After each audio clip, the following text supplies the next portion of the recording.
La verdad del poder o el poder de la verdad. El Círculo Rojo con Fernando Rosso. Milei es marxista. La verdad es que lamento profundamente tener que comunicar esta verdad a quienes adhirieron al proyecto de La Libertad Avanza en general, pero más a quienes lo hicieron verdaderamente convencidos de las ideas, de los principios, pongo comillas, o, si es que eso existe, del programa de Javier Milei. Es más, Milei no es un marxista cualquiera, es un marxista ortodoxo, un marxista convencido, una persona que sigue al pie de la letra uno de los axiomas más representativos del marxismo. Ustedes dirán, bueno, por ejemplo, ese que dice que la historia de la humanidad es la historia de la lucha de clases. Bueno, no precisamente. Uno más sofisticado, que no es la conciencia del hombre la que determina su ser, sino por el contrario, el ser social el que determina su conciencia, tampoco es por ahí. Me refiero a aquel apotegma que dice, estos son mis principios, pero si no les gustan, tengo otros. Y fue pronunciado por Groucho Marx, el marxista de todos, pero esencialmente el marxista preferido de este nuevo Javier Milei. Veamos algunos ejemplos. El tema de la casta. Sí, ya sabemos que parece trillado a esta altura del partido que el ajuste no lo está pagando la casta, pero en los últimos días se conocieron algunos hechos que son significativos con respecto a esta cuestión de la casta. En medio de los recortes, despidos y vaciamientos que se llevan adelante en distintas áreas del Estado, la secretaria general de la Presidencia, Karina Milei, se aumentó un 120% el presupuesto para gastos discrecionales y adicionales en el área que está a su cargo. No hay plata, dicen, pero se duplica lo que recibió en los primeros meses del año y a partir de ahora superará los 40 millones de pesos mensuales el presupuesto de su área.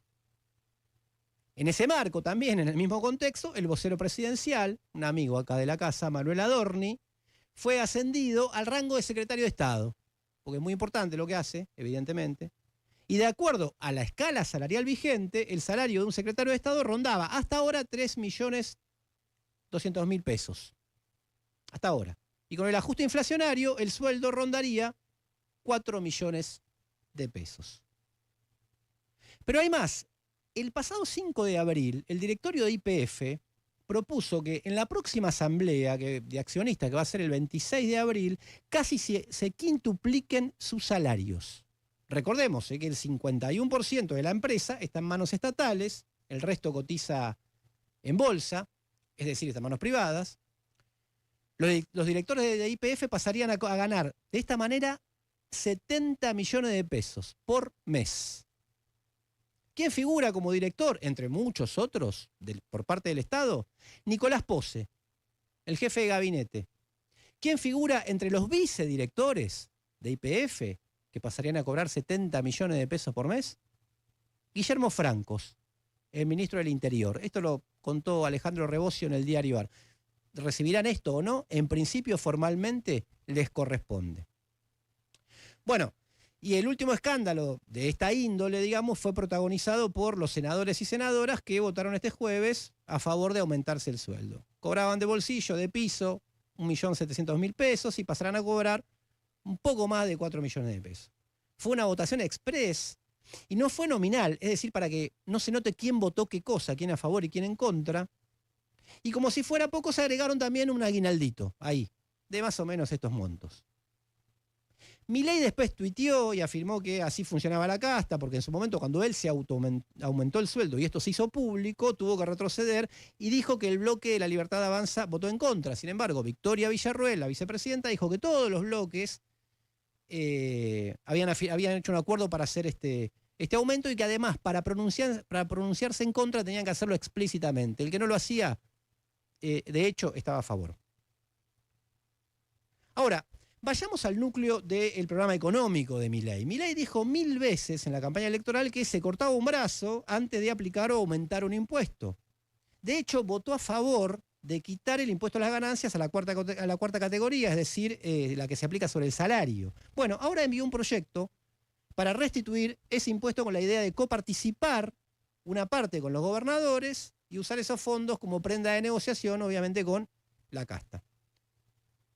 Sobre los salarios, Milei decía que eran una negociación entre privados el acuerdo salarial, las paritarias, y que el Estado no tenía nada que hacer para meterse en esa negociación. Ahora impulsa el tope a los salarios, no homologando convenios o paritarias que se hayan acordado entre las distintas empresas y los gremios. Esa es la disputa que hay en la Secretaría de Trabajo.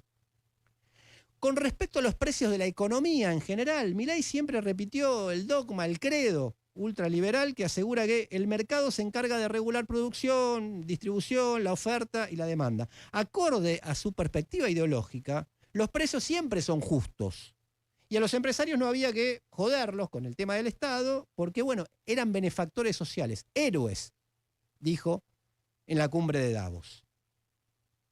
Bueno, con respecto a este tema, primero empezó a romper este dogma con la indicación al sector de los alimentos y bebidas, a la que le marcó que la devaluación mensual del dólar oficial iba a ir o se iba a mantener en torno al 2% mensual, entonces que no aumenten tanto. Eso desató una serie de anuncios de congelamientos bimestrales o trimestrales por parte de algunos minoristas.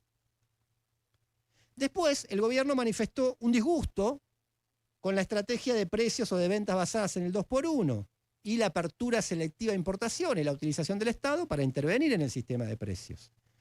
También sugirió menores tasas de aumento para los precios de la nafta, que venían aumentando, y postergó suba de servicios públicos y, por lo tanto, continuidad de los subsidios.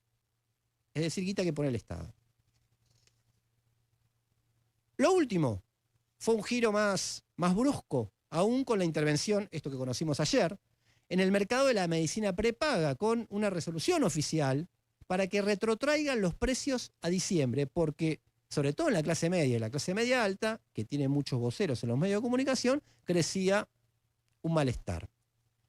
A esto se le puede agregar lo de la universidad. También dijo, yo la motosierra no la negocio, los recortes que propongo son los recortes que van a hacer, y sin embargo ahora tuvo que recular ante la amenaza de una movilización universitaria. La resolución sobre la empresa de medicina prepaga es contraria al DNU que dispuso el mismo gobierno y que desreguló el mercado de la medicina prepaga, entre otras cosas, derogando el decreto 743 que establecía topes a los aumentos de cuotas.